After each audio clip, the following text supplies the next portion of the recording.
I'm excited for this season of Rocket Motivation because my firm, Hand, Arundel, Harris & Sale, Attorneys at Law, where I am a partner, is our sponsor. We understand life and running a business can be challenging, but with the right support, it can also be incredibly rewarding. That's why we're thrilled to announce our partnership with Hand, Arundel, Harris & Sale. Life is not outside of you, it's within you. But true joy comes from within, that you connect with who you really are, who your authentic self is. And we are all divine, living a human life. We are divine and we are so connected at all times. But the more you flex that spiritual muscles of keeping in touch and staying connected, everything changes. Hey everyone, this is Rod Cate and welcome to Rocket Motivation Podcast. This week's guest is going to tell her story of spiritual enlightenment. She had a tough childhood where she was bullied and as an adult had feelings of anger, jealousy, and insecurity. After the birth of her third child, she became extremely depressed and was determined to figure out how to overcome it and begin living her best life. She has a great story and advice on how to find your place in this world.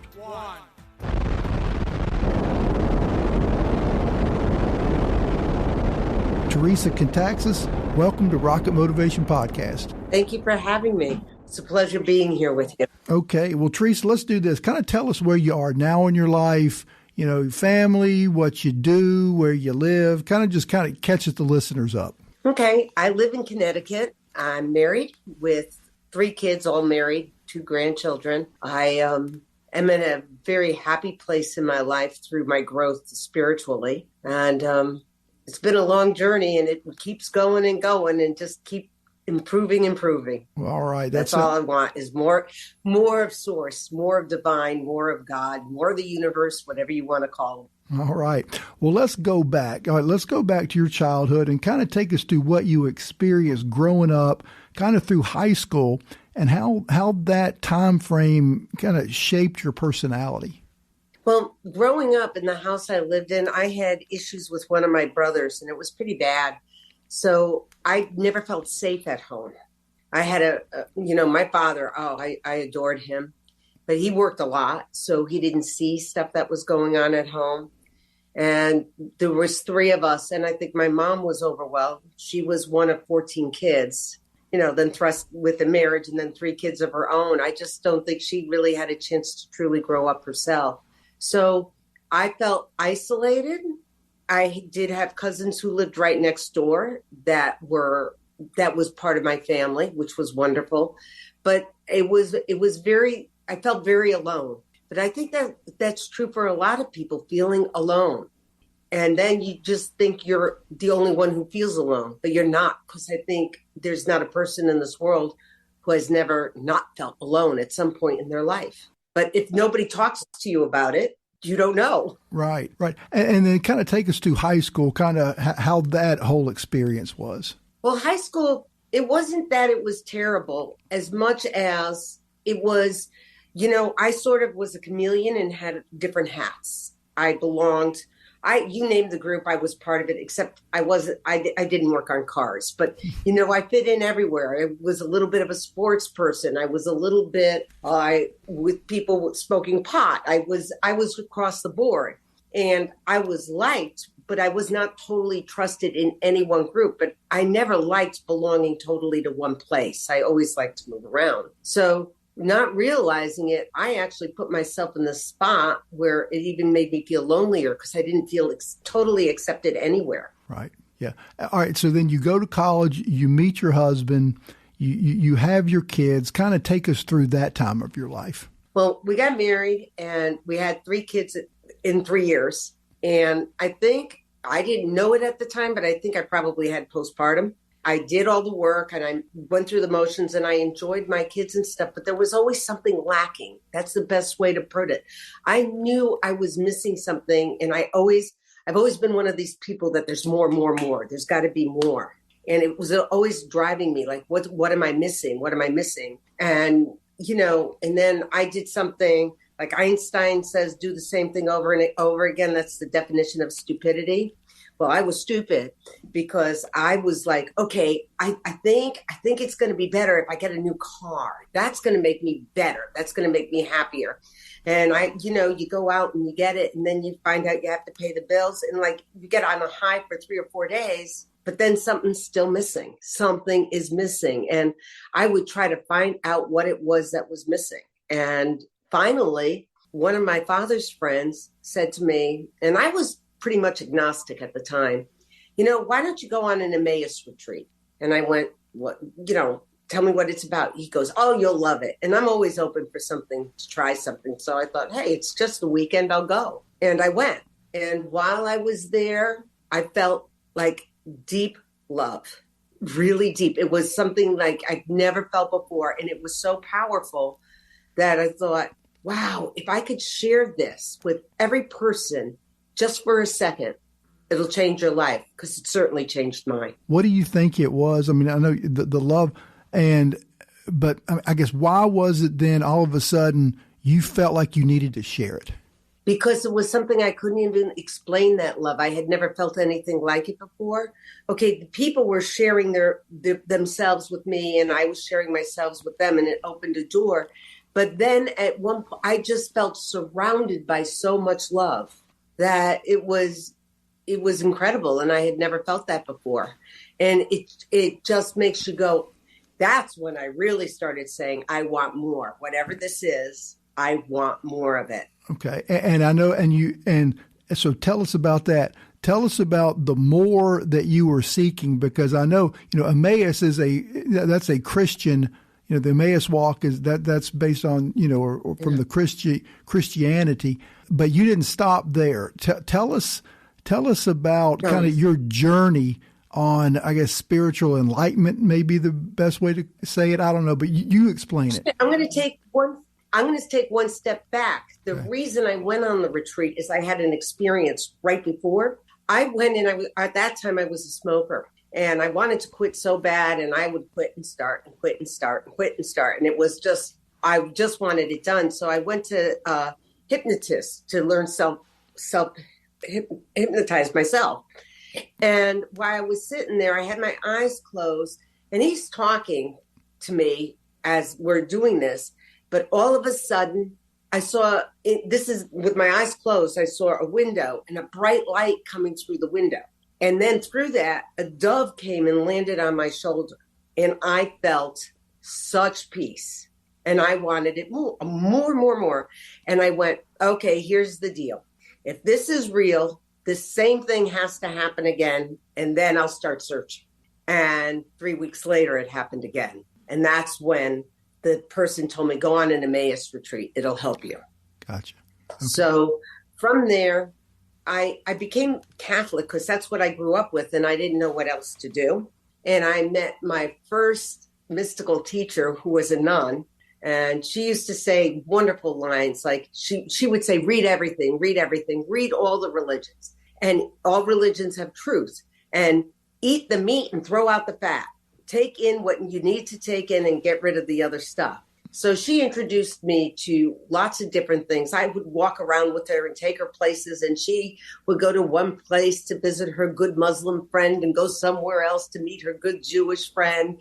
And she just loved everybody and everything. Yeah. And after that was done, and I started working with an energy worker who I loved. And I slowly started pulling away from that Catholic Church. It just wasn't right. It was too much of a box for me. Mm-hmm. And from there, I studied shamanism for 2 years, which was incredible. And then from there, I went on and I decided I really loved learning more about the faiths, because I really had a problem talking to different people in their faiths. Like, that was the faith. That was it. And I couldn't believe that, because there's more than one road to Rome. And on top of it. Well, to China too. Right. And on top of it, I was just like, wanted to read about these religions and find the beauty about all of them, so I could communicate with everybody from all lines and not be like, I'm right, you're wrong. It's like somebody once said to me, only Christians, you have to believe in Jesus to go to heaven. And I was like, oh God, if that was true, I'm in trouble, because that means if Gandhi didn't go to heaven, I'm certainly not going to heaven. As a joke, I would say that. But at the same time, it was like, no, you cannot say only this group of people move on, whatever on is. And I thought, no.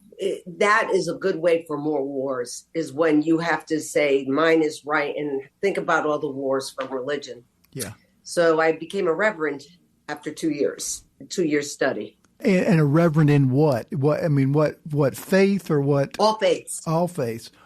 That's kind of what I want to ask you about. So you've done a lot of, searching, just accumulated and soaked up a bunch of knowledge. And so you've got all this inside of you. Based on what all the stuff you've learned, going forward from where you are now, what's it all about? I guess that's the best way I can ask it. I'm going to say one of my simplest things that I would say is you have to realize life is not outside of you, it's within you. And no matter how much you look outside for joy, you might have moments, but true joy comes from within, that you connect with who you really are, who your authentic self is. And we are all divine, living a human life. But we always think we're human first, and depending on your religion, that God lives within you or spirit lives within you or what. But we are divine, and we are so connected at all times. And we have to learn to live from that inside spot. And once we do, you might have a little glimpse of it here, there. But the more you flex that spiritual muscles of keeping in touch and staying connected, everything changes. And when you say stay connected, do you mean with yourself or with other people or both? With everything. With everything. To be able to look at a person and say, we're no different. We're both the same. We're both divine. We're both part of the universe, part of God, part of whatever you want to name it. We all come from the same place, and we all being created in the image and likeness. If you think about that, when you're a little kid, you think the man in the white hair, but it's not. What you're in the image of likeness is just one word, love. And that's who we all are. But sometimes we choose to act out of our pain. And so life is about either a call for love or an acceptance of love. Like you're either giving a loving action or you're calling out for love by doing an action that is not loving, but fear-based. I got you.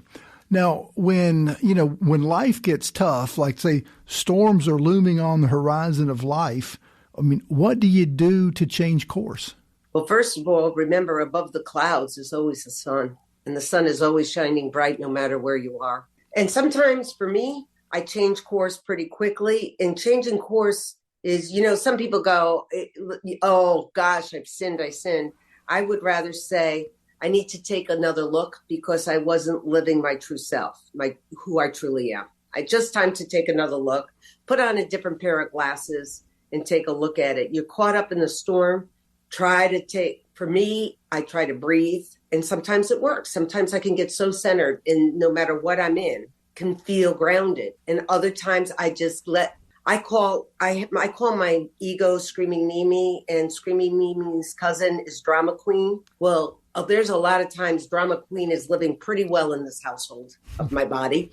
And I have to really work at calming her down because she just wants the fish to be this big instead of the 6 inches it was. Yeah. Well, and I think that's interesting in that because, where you are kind of on your journey, your spiritual journey, even you have, you've got, your ego and her cousin that it's there and you've got to do something to deal with it.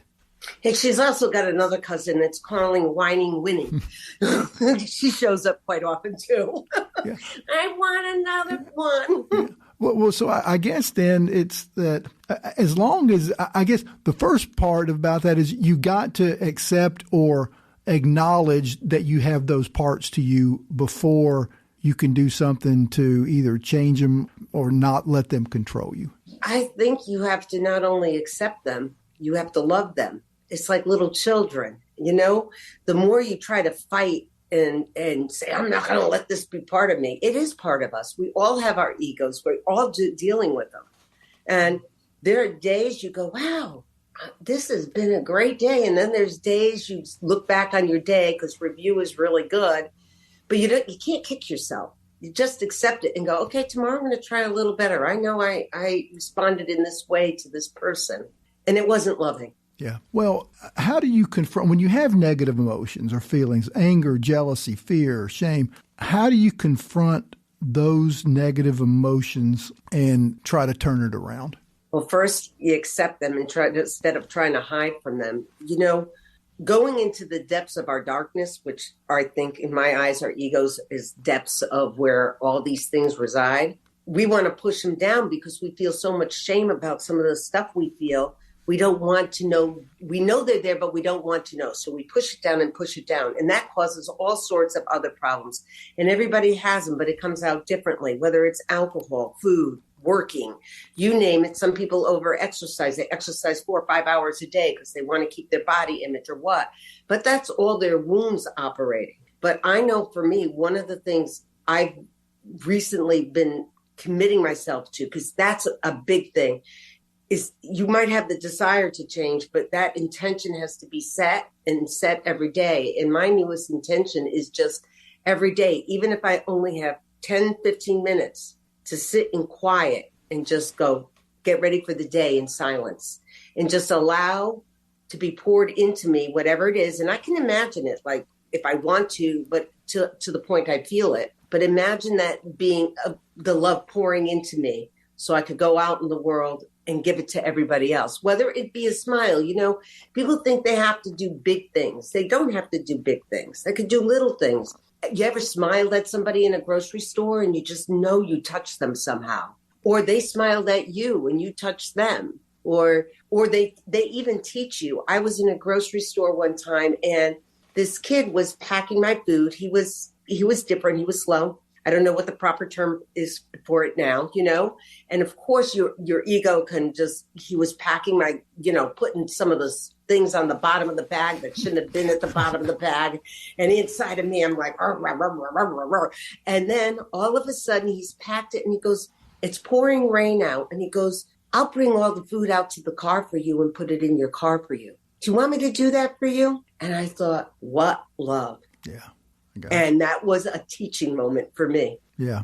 And the next question I've got for you is and this is kind of an overarching question, but, how do we, as human beings, how do we find our place in the world? I mean, if as we're going through this journey, we're going down one path, we're going down another path.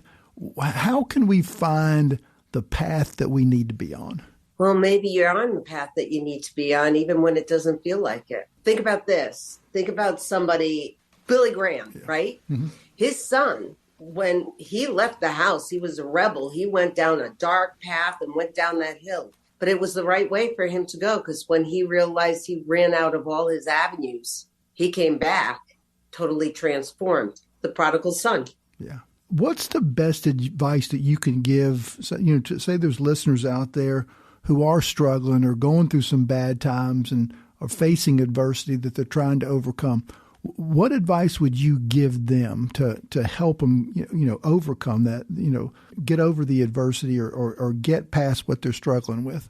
Well, first I'll say what Mother Charlotte said to me, which was, if you're in a really dark place and you cannot reach out in prayer in any way, put it in your own words. I'm just saying how she said it to me. And she said, and if all you could do is say a prayer of, I need help, and then trust that things are going to come in your life.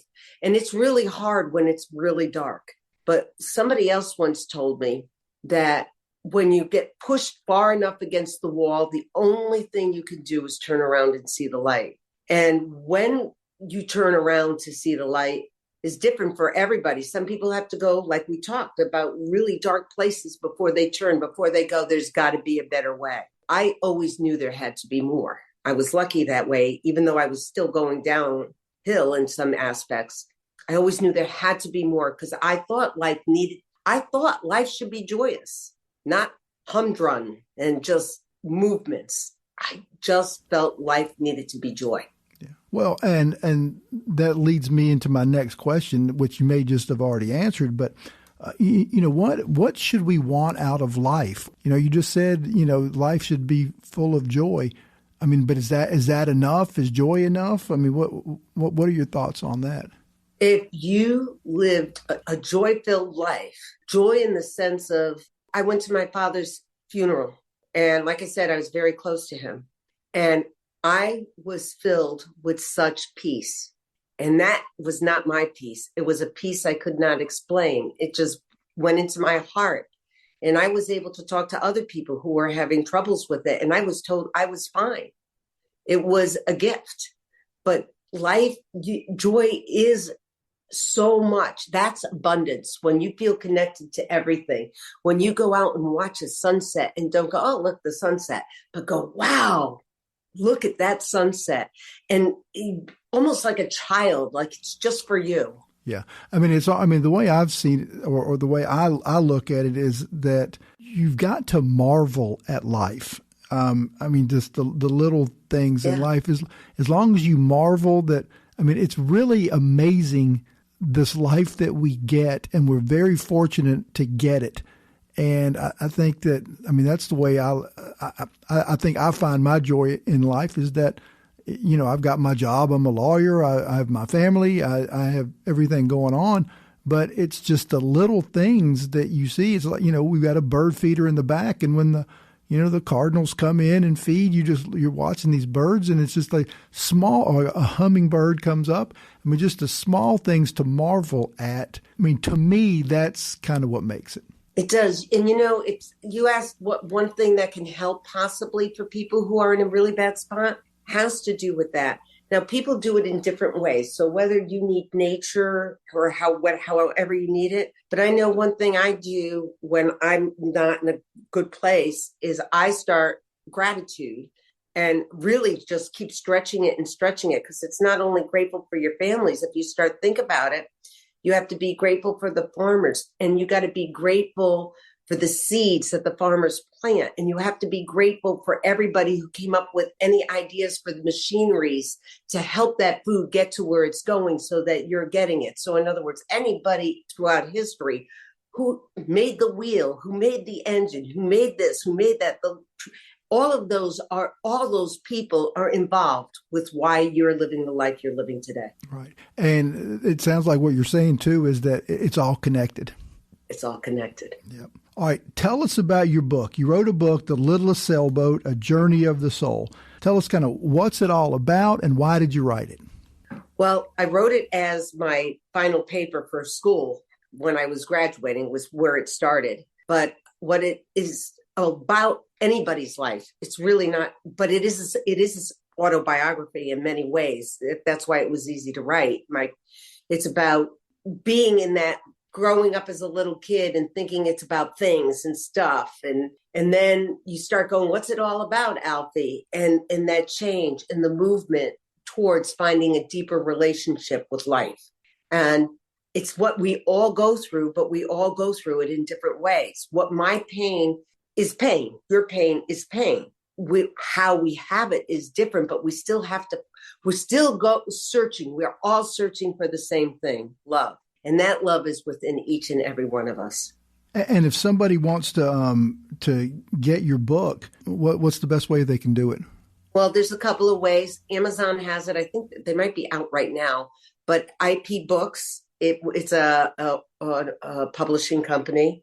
Those two places have it. I know Barnes and Noble had it for a while too. I don't know if they have it right now. But I have to say, the book is just a simple metaphor of what life is all about. And it's I wrote it because if you're just trying to figure out what it's all about, and these books can be so deep, and this is a simple book of explaining what our life is like. And I wrote it even using very big print and pictures, but it's not just for children, though children would like it. But I even think more parents would get a lot out of it reading to kids. Yeah. Absolutely. Well, Theresa, I want to thank you so much for coming on the show. It's been great. I love your attitude, your spirit, what you bring to the show, and just great advice, just on life. But you're not going to get away that easy, because I always give the guests the parting shot. So go ahead and kind of dig deep. Give us something good we hadn't already talked about, something really great to take us home. Oh, boy, there's so many great and wonderful things, I think. Well, think of our life as an iceberg, our body, and an iceberg is only 10% above the water. 90% is under the water to not be seen. But it's beautiful. They have pictures of the iceberg under the water, and it's beautiful blue. And that's where spirit resides in each of us. And our job is to reach down into the bottom of that iceberg, the depths of our soul, and bring it to the surface for all to see. Perfect. That's so good. And Theresa, this was a great episode. Loved having you on. Thank you so much for your time. What a great episode with Theresa Contaxis. There are no rules in finding your place in this world. Go after what fits you. Tune in next week to another inspiring episode of Rocket Motivation Podcast. Thanks again for listening to Rocket Motivation. I want to again thank our sponsor, my law firm, Hand, Arundel, Harris & Self, with offices in Mobile, Birmingham, Fairhope, and Athens, Alabama, and Destin, Panama City Beach, and Santa Rosa Beach, Florida. We are uniquely situated among the Southeast major law firms to provide legal direction to clients throughout Alabama and Northwest Florida. So whether you're looking for legal advice, litigators, or simply a partner you can trust, Hand, Arundel, Harris & Self is there for you. Thank you for listening, and be sure to check out Hand, Arundel, Harris & Self for all your legal needs. Visit our website at handfirm.com. And if you would like to get my book, Get Back Up, it's available at Amazon. Just put in Get Back Up and my name, Rod Cate, and the book will pop up. I'd appreciate it if you would subscribe to Rocket Motivation wherever you listen to your podcasts. And please rate and review the shows and spread the word about Rocket Motivation to your friends. So until next time, remember, never give up and always get back up.